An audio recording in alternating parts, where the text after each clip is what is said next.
안녕하십니까. 오늘은 제4장 종교현상학에 대해서 함께 공부하겠습니다. 목차를 보시겠습니다. 먼저 서론이 있고 그리고 종교현상학에 대한 역사적 개관, 그리고 종교현상학과 타학문들과의 관계, 그 후에 엘리아드의 해석학적 종교현상학, 그리고 결론, 이러한 순서로 진행되겠습니다. 먼저 서론입니다. 종교현상학의 목적에 대해서 세 가지를 말씀드리겠습니다. 종교현상학은 19세기에 종교가 심리학, 역사학, 사회학 등에 의해 경험주의 관점으로 환원되는 상황에서 종교 고유의 본질과 영역을 확보하고자 하는 것이 그 첫 번째 목적이 되겠습니다. 그리고 두 번째로는 전통적인 교회의 도그마적 계시주의를 거부하고 기독교 신앙에 대한 새로운 인식론적 기초를 세우는 데 도움을 주고자 하는 것이 두 번째 목적입니다. 그리고 세 번째로는 종교에 대한 현상학적 접근을 통해서 종교의 본질을 포괄적이고 또 객관적으로 이해하고 규명하고자 하는 것이 세 번째 목적입니다. 종교의 현현, 매니페스테이션에 대한 현상학적 기술, 디스크립션과 분석을 통해서 공통된 유사성을 규명함으로써 종교의 본질, 에센스를 규명하고자 하는 것이 종교현상학의 목적이 되겠습니다.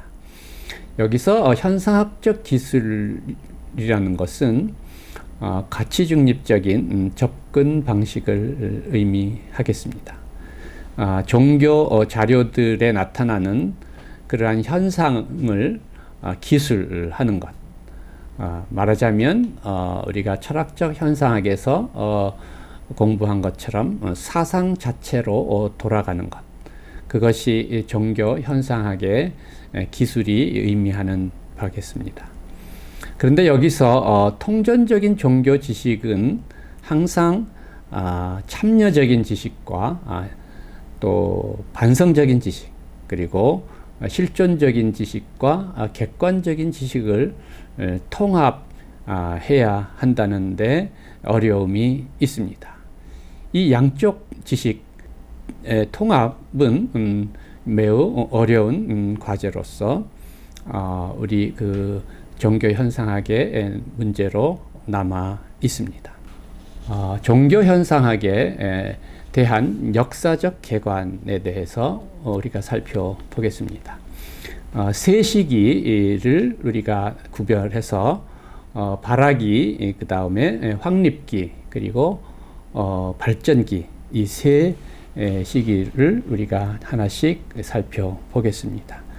발화기는 19세기 말에 시작되었고 이른바 기술적 현상학의 시기라고 말할 수 있습니다. 네덜란드의 암스테르담의 교수였던 상트비들라 소세이라고 하는 사람이 종교현상학이라고 하는 개념을 처음 도입했습니다. 이 사람은 종교학은 종교의 본질과 경험적, 가시적 현현을 모두 탐구해야 한다는 일반론을 제시했습니다. 종교적 신념과 실천의 구성 요소들, 예를 들면 예배 대상, 우상, 성물, 주술과 신탁, 공희. 공희라고 하는 것은 제물을 바치는 것이 되겠습니다. 희생 제사를 드리는 것을 의미하겠습니다. 공희와 기도, 성소와 성인, 공동체, 경전, 교설, 신화, 이러한 구성 요소들을 비교하고 기술하는 방법, 그것을 종교 현상학의 방법으로 여겼습니다. 여기서 기술적 현상학이라고 하는 말이 생겨납니다. 기술적 현상학이라고 하는 것은 종교적 신념과 실천의 구성 요소들을 교차 문화적으로 비교하고 기술할 때 필요한 방법입니다. 네덜란드 학파라고 불리우는 일군의 학자들, 나탄 제드블럼, 에드바르트 레만, 윌리엄 브레데 크리스텐센 같은 학자들이 이 기술적 현상학을 대표하는 학자들입니다. 종교 현상학의 두 번째 역사적 단계는 확립기라고 우리가 이름 붙일 수 있습니다. 20세기 초에 종교 현상학이 확립기를 맞게 됩니다. 대표적인 학자가 나탄 제더블럼입니다. 이 사람은 성스러움, 다스 하일리게란 개념적 범주를 중심으로 종교성을 설명했습니다. 다시 말하면 성스러움이 신보다 더 본질적인 종교적 개념이라고 하는 것입니다. 그래서 이 사람은 이 성 개념에 대한 현상학적 접근을 시도했습니다. 조직신학적 접근도 아니고 과학적 접근도 아닌 현상학적 접근을 통해서 이 사람은 종교적인 성의 현상을 규명하고자 했습니다. 또 한 사람의 확립기 시대의 네덜란드 학자는 현대 종교 현상학을 확립했다는 말을 듣는 크리스텐센입니다. 크리스텐센은 종교 현상학은 종교사를 체계적으로 다루는 것이라고 그의 책 종교의 의미에서 이야기했습니다. 종교 현상학의 과제는 종교의 역사적 자료들에 나타난 종교 현상들을 비교하고 체계화해서 인류의 공통된 종교성을 이해하는 것이라고 그는 말했습니다. 종교에 대한 역사적 연구와 현상학적 비교 연구는 상호 보완적인 관계에 있습니다. 역사학은 현상학적 연구를 위한 사료들을 제공하고 현상학은 이 사료를 체계화하는 작업을 합니다. 또 현상학과 종교 철학도 상호 보완적인 관계에 있습니다. 종교 철학은 현상학이 제공하는 구체적이고 체계화된 종교 체험을 바탕으로 종교의 본질을 규명하는 것이라고 크리스텐센은 보았습니다. 현상학적 종교 연구자의 태도는 믿는 자의 입장에서 그 종교를 보는 데 있다고 크리스텐센은 주장합니다. 이 점이 가장 큰 특징이다 이렇게 말할 수 있는데, 다시 말하면 자기 종교관을 자기가 연구하는 종교에 강요하지 말아야 한다는 것입니다.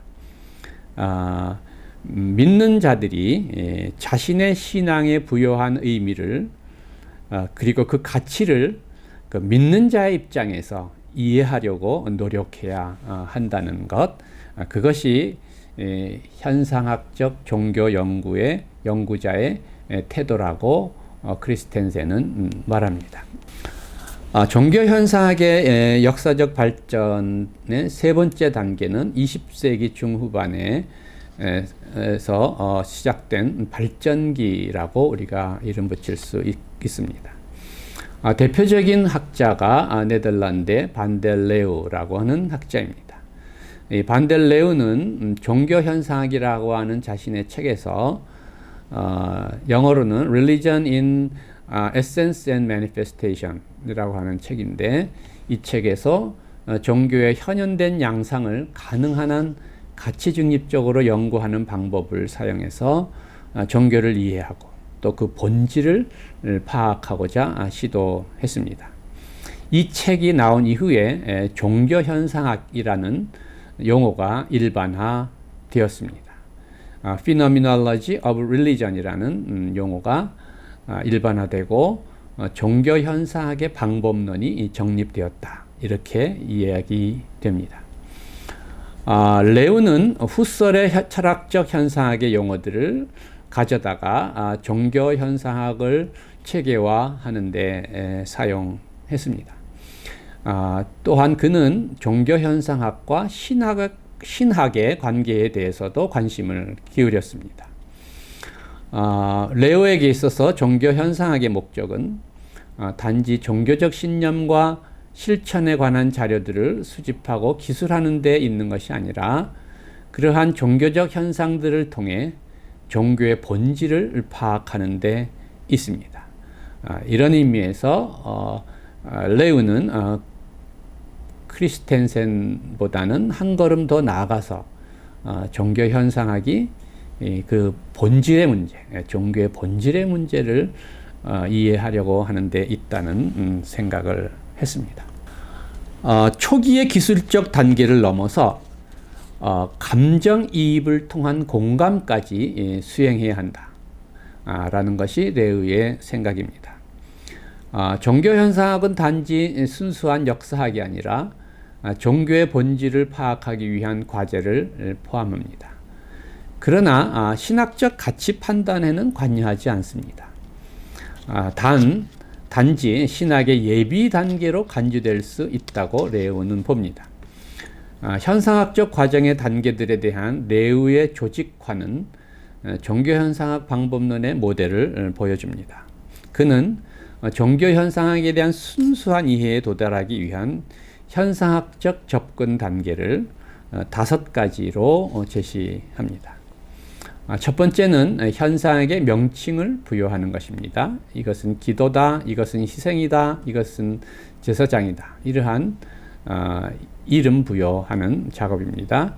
두 번째는 자신의 삶 속에서 그 종교적 현상을 체계적으로 경험하는 것입니다. 그리고 세 번째는 판단 중지입니다. 여기서 판단 중지라고 하는 것은 지적인 미결정의 상태를 의미합니다.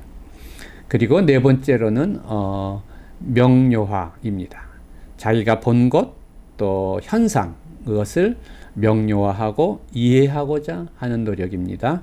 그리고 다섯 번째는 이해한 것, 다시 말하면 현상학에 나타난 본질을 증명하고 증언하는 단계입니다. 이 마지막 단계는 신학적 증언을 위해서 매우 중요하다고 레오는 보았습니다. 이제 발전기의 또 한 사람의 학자인 요아킴 바흐에 대해서 말씀드립니다. 이 사람은 독일 사람으로 미국으로 이주를 해서 이른바 시카고 학파를 형성한 사람입니다. 이 사람은 현상학을 사용해서 해석학적 현상학의 전통을 발전시킨 사람입니다. 종교학의 주된 관심은 다른 종교들을 이해하는 데 있는데, 여기서 이해한다고 하는 것은 바흐에게 있어서는 현상학적이라기보다는 매우 해석학적 과제입니다. 현상학자는 주관성이나 가치 판단을 배제하는 반면에 해석학자는 주관성을 인정하고 또한 가치를 지향합니다. 종교를 이해하는 데 있어서 해석학적 원칙을 바흐는 제시를 했습니다. 그것은 연구자는 자신의 연구 주제와 친화하고 공감적인 이해를 통해서 자료를 해석해야 한다라고 하는 것입니다. 바흐의 종교 연구는 세 가지 주된 관심을 가지고 진행되었다라고 기타가와는 이야기했는데, 그 세 가지는 다음과 같습니다. 먼저는 해석학적 과제입니다. 어떻게 다른 사람의 종교를 이해할 수 있는가 하는 것이고, 두 번째는 종교 체험의 본질과 표현을 연구하여 종교 체험의 특성을 밝히는 과제입니다. 그리고 세 번째로는 종교 사회학적 고찰을 통해서 종교의 사회적 기능을 밝히는 것입니다. 이러한 연구 방법론은 매우 종합적인 것입니다. 역사학과 심리학, 사회학적 연구, 그리고 현상학적 연구를 종합적으로 사용해서 의미를 파악하는데 이 종교연구 방법론의 특징이 있습니다. 이제 우리는 발전기의 또 한 사람의 가장 중요한 종교현상학자인 머치아 엘리아데에 대해서 살펴보겠습니다. 이 사람은 바흐의 후계자로 시카고 대학교에서 봉직했던 학자입니다. 엘리아데는 융의 집단 무의식과 원형, 아키타입 개념의 기초에서 고대 인류의 신화와 상징을 통한 고대인과 현대인의 대화 가능성을 추구했습니다. 그는 루돌프 오토로부터 종교적 경험의 비합리적인 측면을 연구하는 법을 배웠습니다. 그리고 레비 스트로스의 구조주의 인류학의 영향을 받았습니다.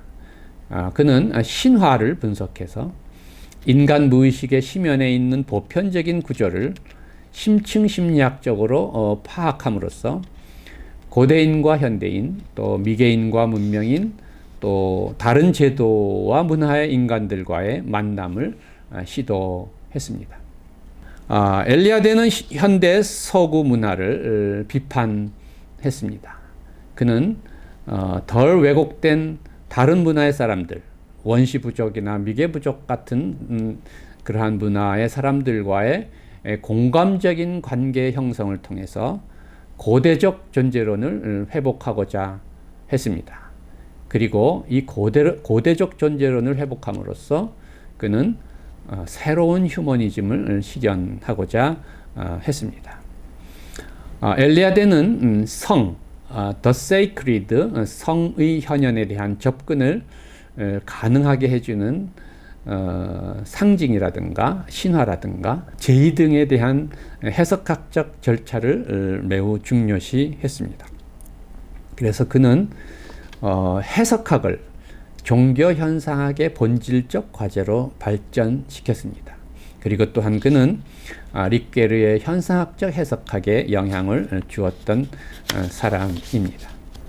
이제 우리는 세 번째로 종교 현상학과 타 학문들과의 관계에 대해서 살펴보겠습니다. 먼저 철학적 현상학과 종교 현상학의 관계입니다.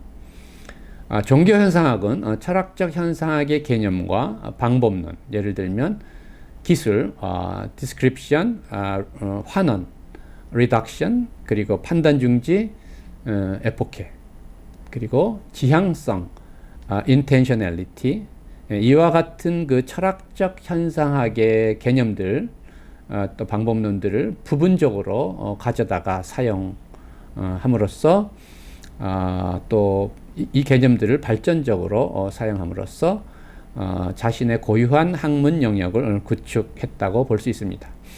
특별히 반델레우나 요하킴 바흐는 철학적 현상으로부터 많은 영향을 받은 사람들입니다.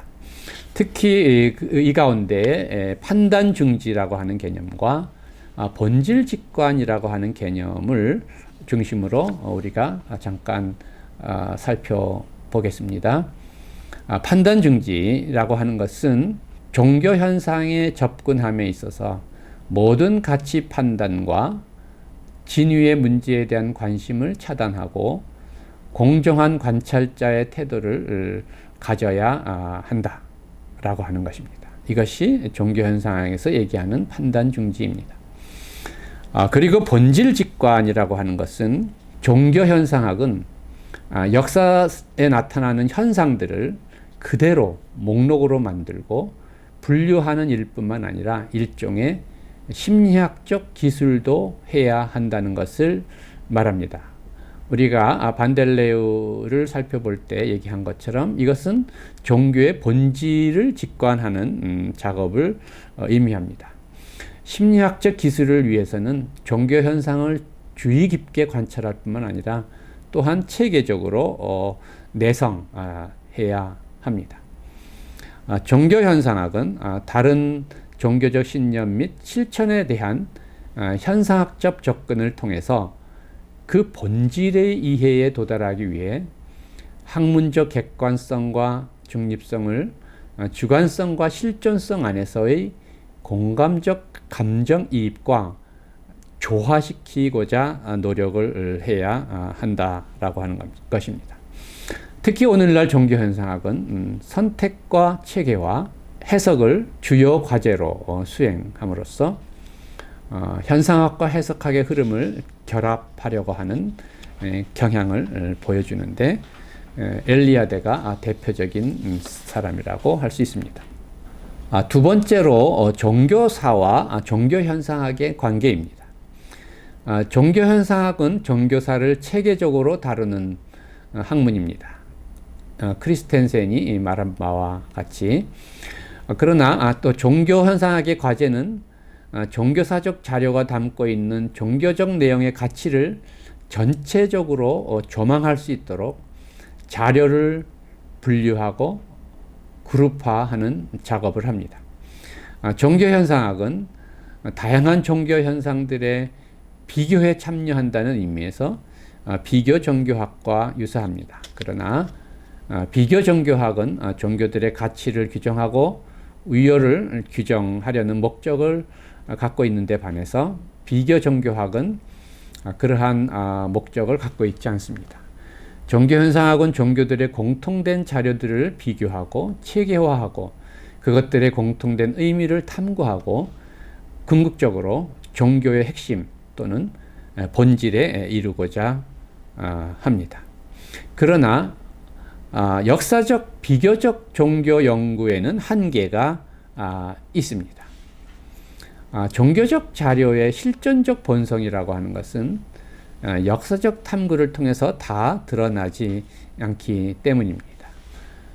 여기에 종교현상학은 언제나 어려움을 겪을 수밖에 없습니다. 세 번째로 우리는 종교현상학과 종교 철학의 관계에 대해서 살펴봅니다. 크리스텐센에 따르면 본질은 철학적 개념이고 본질을 규명하는 것은 종교 철학의 과제다. 이렇게 말을 했는데 어쨌든 본질은 철학적인 개념이라고 하는 것입니다.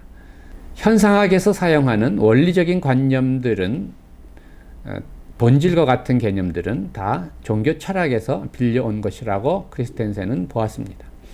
철학은 현상학적 연구에 필요한 원리를 제공해 준다고 크리스텐센은 말합니다.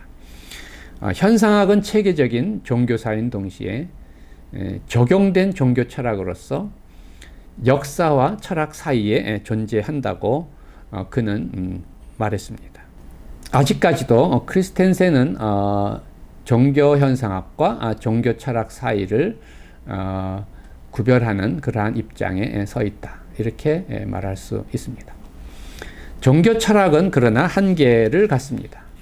자신의 경험으로부터 종교란 무엇인가 하는 것을 알지 못한다면 우리는 절대로 종교의 본질을 기술할 수 없습니다. 예를 들면 우리가 기독교인으로서 기독교라고 하는 종교가 무엇인지를 알지 못한다면 우리는 절대로 종교란 무엇인가 하는 문제에 접근할 수 없다고 하는 것이 되겠습니다. 그러니까 자기가 믿는 종교로부터 종교의 본질에 대한 이해로 나가야 된다라고 하는 것인데 종교 철학이라고 하는 것은 그러한 면에서 그러한 종교적 믿음에 대한 경험이 없기 때문에 한계가 있다고 하는 얘기입니다. 현상학은 순수한 논리나 합리성과는 관계가 없습니다. 종교적 자료들에 대한 심층적 이해를 위해서는 감정이입과 공감의 노력이 요구된다고 하는 것을 오늘날의 종교 현상학자들은 이야기합니다. 베티스라고 하는 학자가 종교 현상학과 종교 철학을 세 가지로 구별을 했습니다. 첫째로 종교 철학과 달리 종교 현상학의 관심은 종교적 관념이나 교리가 아니라 의식적 또는 상징적, 신화적, 교리적 표현에 대한 기술에 있다라고 그는 봅니다. 두 번째로 종교 현상학은 종교의 본질을 기술함에 있어서 종교 철학처럼 문화적으로 조건지어진 실증 종교들 뒤에 배후에 있는 자연 종교라고 하는 그러한 이상적인 종교를 가정하지 않는다고 하는 것입니다.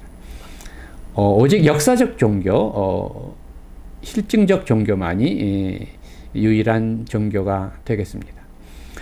그리고 세 번째로 종교 현상학은 종교적 행위를 설명하고자 하지 않고 신자들이 믿고 이해하는 바를 기술함으로써 종교적 활동 안에서 실제로 일어나는 것에 대한 의식적 반성적 알매 수준을 높이고자 한다고 베티스는 이야기합니다. 이미 말한 바가 있습니다마는 종교 현상학은 신자들이 어떤 종교적 가치들을 그들의 신앙에 부여하는지, 또 종교가 그들에게 무엇을 의미하는지 그 신자들의 입장에서 탐구해야 한다고 하는 것입니다. 신자들의 신앙 외에 다른 종교의 현실성은 없다. 말하자면 신자들이 전적으로 옳았다라고 간주하고 그러한 전제 아래 종교를 연구해야 한다라고 하는 것입니다. 레우는 종교의 본질에 대한 이해를 철학에 위임하지 않고 종교 현상학의 주요 과제로 제시합니다. 이 점에 있어서 그는 크리스텐센을 넘어가고 있다라고 볼 수 있습니다. 종교 현상학과 타 학문들의 관계의 네 번째로서는 신학과의 관계입니다. 종교 현상학과 신학을 관계에 대해서 이야기할 때 우리 일반적으로는 종교 현상학은 기술, 판단 중지, 그리고 가치 중립적인 접근을 한다. 반면에 신학은 헌신적인 신앙에 접근을 한다. 이렇게 구별하는 것이 일반적입니다. 그러나 조금 더 우리가 이야기하자면 레이우의 판단 중지 개념과 종교 현상학과 신학의 관계에 대한 이해는 다음과 같습니다. 레이우는 이에 대해서 5가지를 얘기하고 있습니다. 첫 번째는 판단 중지라고 하는 개념은 다른 종교를 이해하기 위해서 필요하다라고 레이우는 말합니다. 다시 말하면 다른 사람의 신앙을 이해하고자 할 때 그가 나와 같은 세계관을 지니고 있는 것으로 그렇게 생각하지 않기 위해서 판단 중지가 필요하다는 것입니다.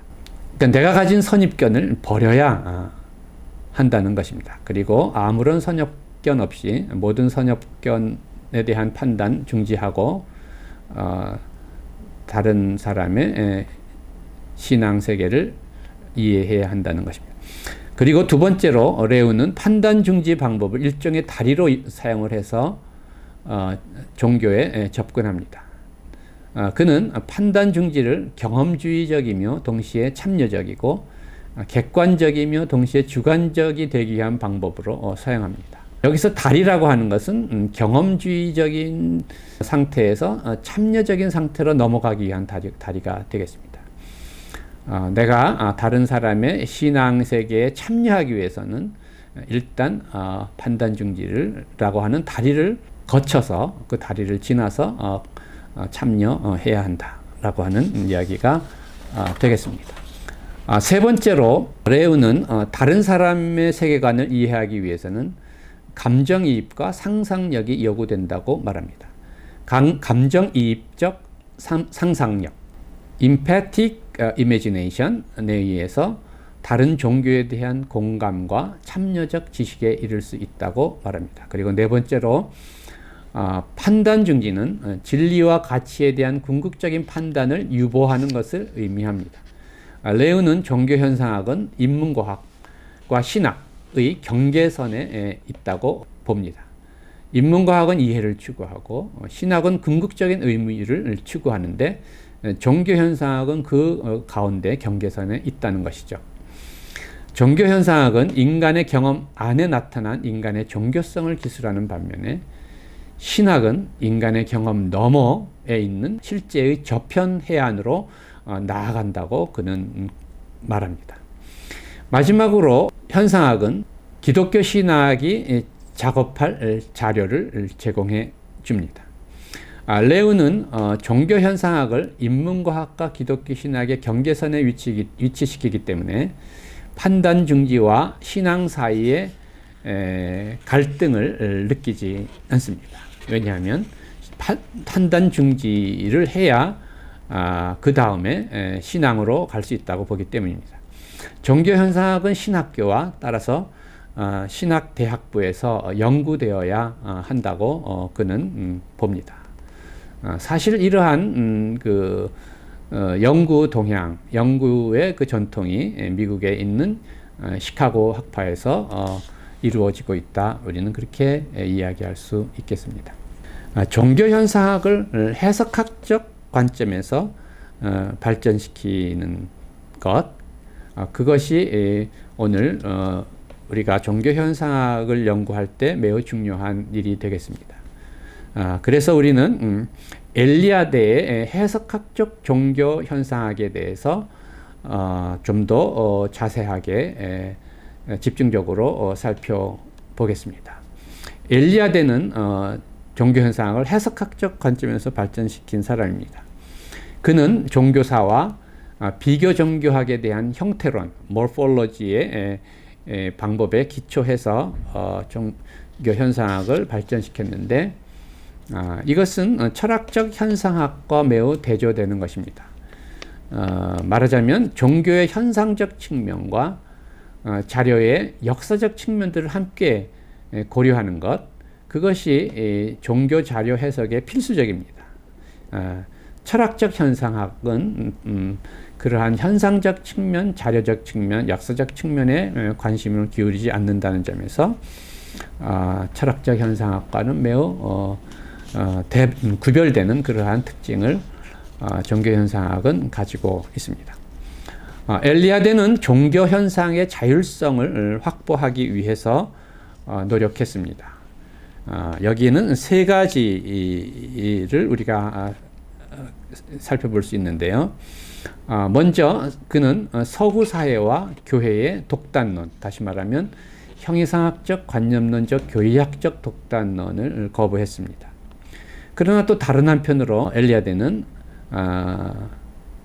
그 당시에 여러 과학적 환원론, 예를 들면 디르켕의 사회적 환원론, 프로이드의 심리학적 환원론, 그리고 역사적 환원론을 거부했습니다.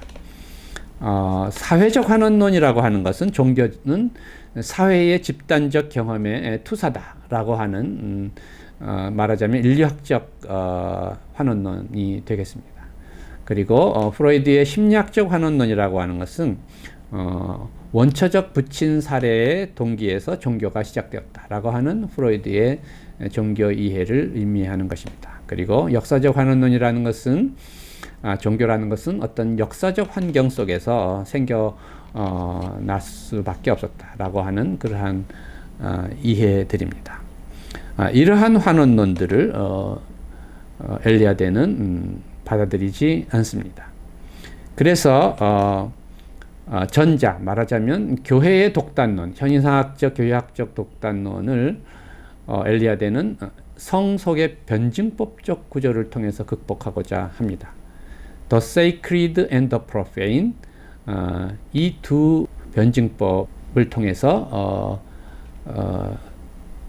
전통적 교회의 교회학적 독단론을 극복하고자 하고, 또한 그는 과학적 여러 가지 환원론들을 성의 환원 불가능성이라는 개념을 통해서 극복하고자 합니다. 엘리아데는 종교의 본질을 성의 경험에서 발견합니다. The Sacred에 대한 경험. 여기서 성이라고 하는 것은 반델레우는 힘이라고 이해를 했던 것이고, 루돌프 고토는 그것을 전적 타자라고 이해를 했고, 또 요하킴 바흐는 그것을 궁극적 실제로 경험을 했습니다. 이 성의 경험은 형이사학적 실제와 구별됩니다. 이 성의 경험은 사상 자체에 기초한 철학적 현상학의 본질 개념과 매우 유사한 그러한 초월적 실제를 지향하는 개념입니다. 말하자면 위에서 아래로 내려오는 개념이 아니라 아래에서 위로 올라가는 개념입니다. 그러니까 사상 자체, 경험된 대상으로부터 시작하는, 현상으로부터 시작하는 이러한 개념으로서의 성의 경험입니다. 여기서 성현, 히에로판이라고 불리우는 이 성현을 경험하는 인간을 우리는 종교적 인간, 호모 렐리기오스라고 부릅니다.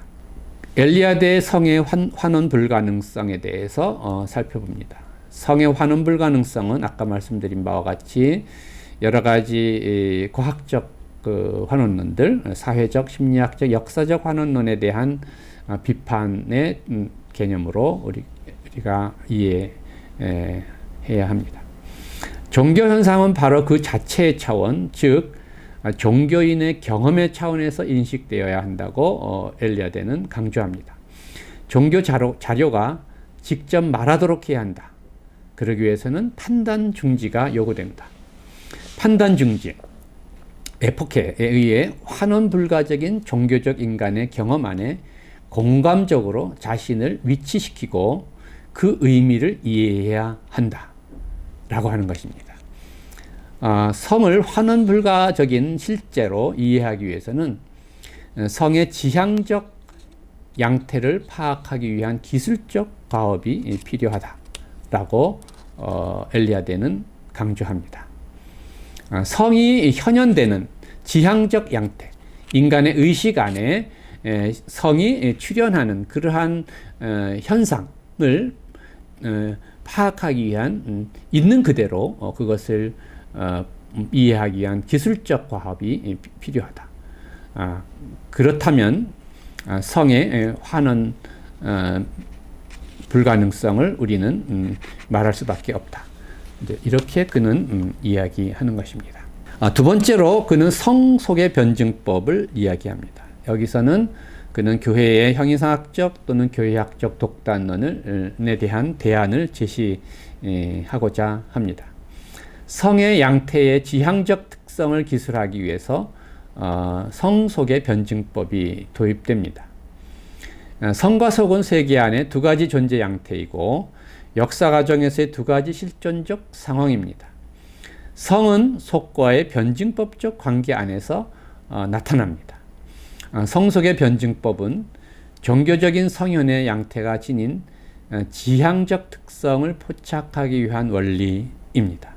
그래서 지향적 특성이라고 하는 것은 인간의 의식 안에 성이 현현한다 라고 하는 그런 특성을 의미하는 것이겠습니다. 그러니까 현상학적 특성을 의미하는 것입니다. 성현은 주체에 의해 지향된 상관물입니다. 인텐셔널한 그러한 하나의 그 코럴레이트가 되겠습니다. 성현이 일어나는 영역은 말하자면 우리가 훗설의 현상학의 개념을 빌어서 말하자면 주관에 의해 구성된 지향적 대상인 노에마가 출현하는 지향적 내재의 영역이라고 우리는 볼 수 있습니다. 성 속의 변증법 안에서 성현의 세 과정에 대해서 엘리아드는 말합니다. 첫 번째는 종교는 성 속의 이분법이 만들어지는 곳에 존재합니다. 성은 자연적이고 역사적이고 일상적인 속의 세계를 통해서 드러납니다. 그러나 성화의 과정은 성을 드러내는 사물을 모든 것으로부터 존재론적으로 분리시킵니다. 이것이 성 속의 이분법이 만들어지는 것입니다. 예를 들면 우리는 성소, 교회 예배당의 예를 들어볼 수 있겠습니다. 교회 예배당은 일반적인 세속적인 하나의 그 모든 일상적인 세계 안에 있는 하나의 건물입니다. 그러나 그 예배당 안에서는 우리가 하나님을 만나고 하나님께 예배드린다고 하는 의미에서 다른 건물들과는 구별되고 말하자면 성스러운 처소가 되는 것입니다. 이러한 성속의 이분법은 두 번째로 변증법적 긴장관계에 의해서 경험됩니다. 성속은 처음부터 이원론적인 관계에 있는 것도 아니고 그렇다고 해서 이 둘이 합체되거나 서로 일치되는 것도 아닙니다. 이 성과 속은 역설적 관계성 속에서 서로 반대적인 어떤 그러한 속성 안에서 일치를 이루고 있습니다. 이 반대일치라고 하는 말은 일찍이 15세기의 쿠자누스라고 하는 철학자가 무한자, 절대자 하나님 안에서는 유한한 세계의 모든 대립이 해소되고 통일된다고 하는 그러한 의미에서 사용했던 말입니다. 코인시덴티아 오포지토름이라고 하는 이 반대일치 현상이 엘리아데가 말하는 종교 안에서 종교 현상 안에서 일어난다고 하는 것, 이것이 말하자면 성속의 변증법 안에서의 성현에 대한 엘리아데의 설명입니다. 그리고 세 번째로 성속의 변증법에는 평가와 선택이 포함됩니다. 성현을 경험할 때 종교적 인간은 자신이 속해 있는 속에 대한 세상에 대한 부정적인 평가를 내리고 성을 선택합니다. 이를 통해서 종교적 인간은 의식 안의 지향성으로서의 성현을 경험하게 된다라고 엘리아데는 말합니다. 엘리아데의 해석학적 종교 현상에게 중요한 개념이 새로운 휴머니즘이라고 하는 개념입니다. 뉴 휴머니즘, 초월성과 거룩성의 차원을 상실하고 세속적인 역사적 차원에 갇혀있는 현대인들에게 종교적 인간 또는 고대적 인간의 삶의 자리를 종교현상학적 과업을 통해서 드러내 보임으로써 심오하고 풍성한 말하자면 인간성을 다시 되찾고 실현해야 한다라고 하는 것이 그의 새로운 휴머니즘이 지향하는 것입니다. 그는 말하자면 현대인들이 종교적 인간 또는 고대적 인간으로서의 그 휴머니즘을 상실했다고 보는 것이고, 그러한 휴머니즘을 새롭게 회복해야 한다라고 주장합니다. 여기에는 두 가지 과정이 있는데 하나는 현상학적 과정이고 다른 하나는 해석학적 과정입니다. 현상학적 과정에서는 형현을 지각하고 또 여기서는 성속의 변증법을 전개합니다. 그리고 종교 현상의 독특성과 다양성을 확보하는 것이 현상학적 과정이 되겠습니다. 그리고 해석학적 과정에서는 성현의 의미를, 지각된 성현의 의미를 해석하고 상징 체계를 구조적으로 해석하는 작업을 합니다. 그리고 현상학적 과정에서 해석학적 과정으로의 전이를 가능하게 해주는 성현 현상의 특징을 그는 원형과 체계를 성현이 지향한다. 성현은 원형과 체계를 지향하는 데 있다고 봅니다. 다시 말하면 성현이라고 하는 것이 성의 현현 현상이 원형과 체계를 지향하기 때문에 해석학적 과정으로서의 전이가 가능하게 된다라고 그는 말합니다. 여기에는 좀 더 설명이 필요하겠는데 이 설명을 위해서 등장하는 개념이 구조주의 형태론입니다. 원형의 구조가 지향하는 구조적 연합의 맥락을 이해하기 위해서 엘리아데는 구조주의 형태론을 도입합니다. 엘리아데는 고대적 사유와 근대적 사유 사이에 질적 차이가 있다고 전제하는 역사적 방법이나 또는 역사 진화론적 가설을 받아들이지 않습니다. 그는 그 대신 구조주의 형태론을 받아들입니다. 성현에 대한 이해의 길은 역사적인 것이 아니라 구조적인 것입니다. 이해라고 하는 것은 말하자면 구조주의가 제공하는 원리에 기초를 둔 상상적 재구성이라고 엘리아데는 말합니다. 엘리아데의 해석학적 종교 현상학에 있어서 이 해석학적 탐구의 대상은 상징과 신화입니다. 상징이나 신화를 통해서 초월적 세계가 드러나기 때문입니다. 다시 말하면 성현이 일어나기 때문입니다.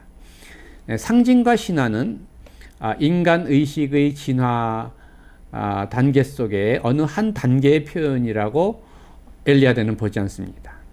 그는 전체적인 공시적 체계에서의 종교 현상의 위상에 대한 구조적인 물음의 대상으로 상징과 신화를 이해합니다. 상징과 신화에 대한 해석학적 과정을 엘리아드는 구조주의 형태론의 원리에 따라 수행합니다. 그는 구조주의적 이해를 통해서 본질 직관적 재통합으로 나가고자 합니다. 구조주의적 이해라고 하는 것은 어떤 특정한 현상의 재구성에 의해서 이루어지는 것이 아니라 연합체계 내에 그 현상을 재통합시킴으로써 일어난다고 하는 것입니다. 말하자면 본질 직관적 재통합, eidetic reintegration을 통해서 구조주의적인 이해가 이루어진다라고 하는 것입니다.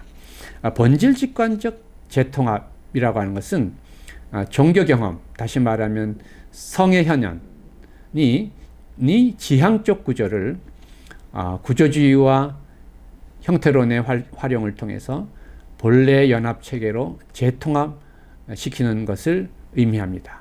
그리고 바로 이 재통합의 결과가 이해로 나타난다라고 엘리아드는 주장합니다. 이제 엘리아드의 해석학적 종교 현상학을 한눈으로 보여주는 도표를 보시겠습니다. 그는 종교 현상의 자율성을 확보하고자 하는 목적을 가지고 해석학적 종교 현상학을 전개합니다. 한편으로는 독단론, 초월주의 현상학을 거부하고 다른 한편으로는 과학적 환원론, 내재주의, 진화론, 심리학, 사회학적 환원론을 거부합니다. 그리고 초월주의에 대한 대안으로 그는 성속의 변증법을 통해서 종교현상의 다양성을 확보하고자 합니다. 그리고 그는 환원론에 대항해서 선의 환원 불가능성을 대안으로 제시하면서 종교현상학의 독특성을 확보하고자 합니다.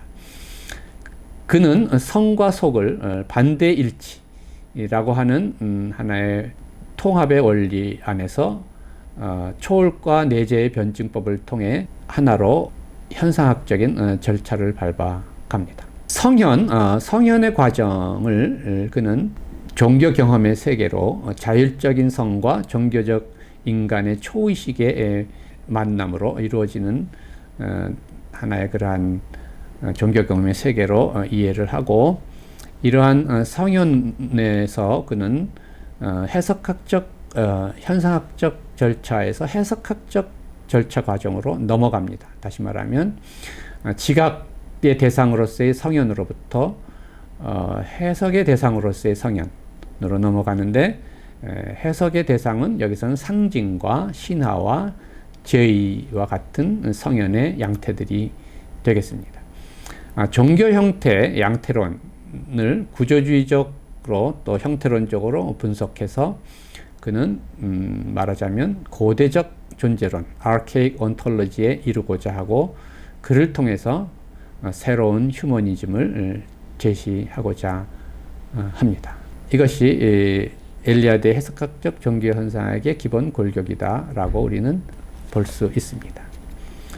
성현에서 상징으로 가는 그 부분을 좀 더 확대해서 도표로 만든 것인데요. 성현은 현상학적 차원이고 상징은 해석학적 차원입니다.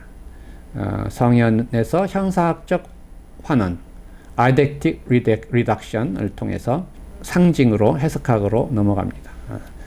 현상학적 그 성현의 단계에서는 역사적 자료들, 감성적 직관, 현상학적 인식과정, 해와 달의 종교 현상이 있다면, 상징적 해석학적 단계에서는 최초의 구조, 범주적 직관, 해석학적 이해 과정, 그리고 해상징, 달상징과 같은 상징 체계들이 있습니다. 이제 결론으로 넘어갑니다. 종교 현상학은 중립적인 입장을 유지하면서 신자들에 의해 진리로 받아들여진 본질의 내용을 감정이입을 통해서 이해하려고 노력하는 과제를 갖고 있습니다. 초기의 기술적 현상학의 이념은 레우, 바흐, 엘리아드 등을 거치면서 종교의 본질을 규명하는 것이 점차 지배적인 관심사가 됩니다. 종교 현상학과 철학적 현상학의 관계를 다시 한번 정리하자면, 현상학적 기술들, 특히 레우의 경우에 기술, description, 판단 중지, 지향성, 현상학적 환원, 본질 직관 등 이러한 개념들은 훗설, 철학적 현상학의 훗설에 영향을 보여줍니다. 그러나 종교현상학의 판단 중지는 참여적 이해를 위한 길을 의미한다고 우리는 볼 수 있고, 특히 레우에게 판단 중지는 상상적 감정이입을 통한 참여적 이해를 위한 예비 작업으로 이해됩니다.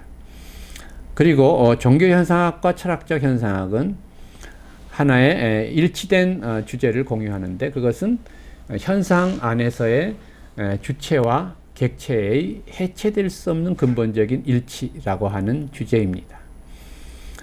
레우는 현상이란 주체와 관련된 객체이고 객체와 관련된 주체이다. 이것의 전체적인 본질은 누구인가 나타난 현상 안에 주어진다 라고 말합니다. 말하자면 나타난 현상 안에 전체적인 본질이 드러난다 라고 하는 것이 레우의 현상학적 전제입니다. 종교현상학과 신학의 관계를 다시 한번 정리하자면, 종교현상학은 형이상학적 진리를 탐구하지도 않고 또 교리학적 접근을 통해 진리를 규정하지도 않습니다. 그리고 또 자신의 종교 체험에 근거해서 다른 종교의 종교 체험을 판단하지도 않습니다. 그러나 종교현상학이 제공하는 증거들은 본질적으로 계시를 위한 준비라는 점에서 신학과 밀접한 관계가 있다고 레우는 특히 주장합니다. 오늘날 신학은 종교현상학을 포함한 일반 학문들과의 관계 안에서 수행되어야 할 것입니다. 종교현상학의 전제를 우리가 다시 한번 정리하자면, 주관적 의식의 주관성이 실제적인 것처럼 지향성이 지시하는 객관성도 실제적이다 라고 하는 것입니다. 말하자면 기독교적인 용어로 얘기하면 인간의 의식 안에서 경험되어지는 하나님 의식의 대상, 이것은 슐라르마허가 얘기한 건데, 그 하나님 의식의 대상으로서의 그 하나님도 실제적이다 라고 하는데, 그 실제적인 하나님이 항상 인간의 의식 안에 경험되어지는 지향적 대상으로서 이해되어지는 것이 종교현상학의 특징입니다.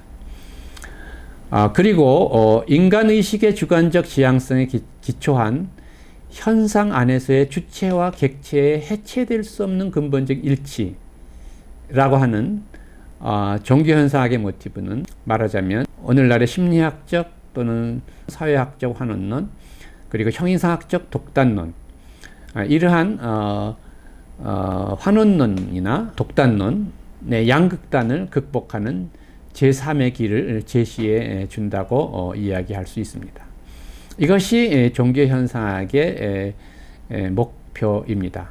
이미 말씀드렸지만은 한편으로는 기독교 전통의 교리학적, 말하자면 형이상학적 독단론, 20세기 초의 초월적 계시실증주의가 그것을 대표한다고 볼 수 있는데, 그것과 다른 한편으로는 오늘날의 그 여러 가지 과학적 또 환원론들, 또 심리학적, 사회학적 환원론들, 이 양극단을 극복하는 제3의 길을 종교현상학이 제시해 주고자 한다라고 말할 수 있습니다. 그리고 마지막으로 엘리아드에 대해서 우리가 조금 한 번 더 말씀을 드리고 말씀을 마치겠습니다. 엘리아드는 형이상학적 독단론과 경험주의적 환원론 양극단에 대항해서 종교현상 안에서의 성현의 변증법, 다시 말하면 성과 속, 초월과 내재의 변증법, 그리고 환원 불가능성을 강조했던 대표적인 종교현상학자입니다. 그는 종교현상학의 과제를 종교현상학에 대한 인식론으로부터 성현의 양태인 종교의 상징체계에 대한 구조주의적 형태론적 해석으로 확대 발전시켰습니다. 그리고 그는 고대의 종교적 인간의 존재론적 회복을 통해서 새로운 휴머니즘의 비전을 제시하고자 했던 종교 현상학자라고 우리는 이야기할 수 있습니다. 네, 오늘은 여기까지 강의를 마치겠습니다. 감사합니다.